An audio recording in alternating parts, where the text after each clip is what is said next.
ఆవో ఈ బాల్యకు ఏదో ఆదాయం సర్టిఫికెట్ కావాలన్నట, దానికి రేషన్ కార్డు పెట్టాలన్నటగా ఒకరు.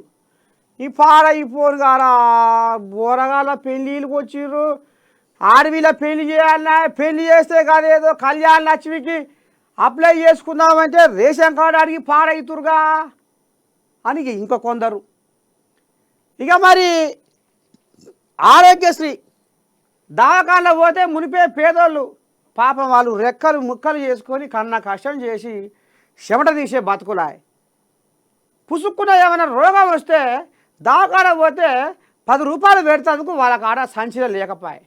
ఇక ఈ ఆరోగ్యశ్రీ అన్న జర ఎక్కడికి వస్తుందేమో, ఆసర అవుతుందేమో అనేది మరి దానికి కూడా ఇదేనా రేషన్ కార్డే కావాలన్నా.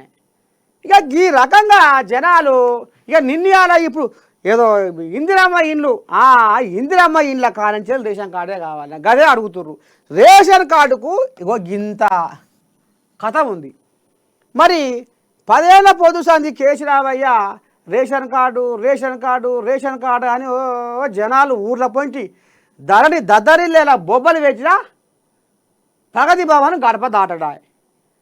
ఇక నాకు రేషన్ కార్డు అని దరఖాస్తులు పెట్టుకుంటే ఆ దరఖాస్తులు ఇగో ఇసోండి చెత్త కుప్పలల్లా ఇంతింతెత్తు మురట్ల మూలిగి మూలిగి మూలిగి మూలిగి చెదలు వచ్చిపోయినాయి ఆ దరఖాస్తులు.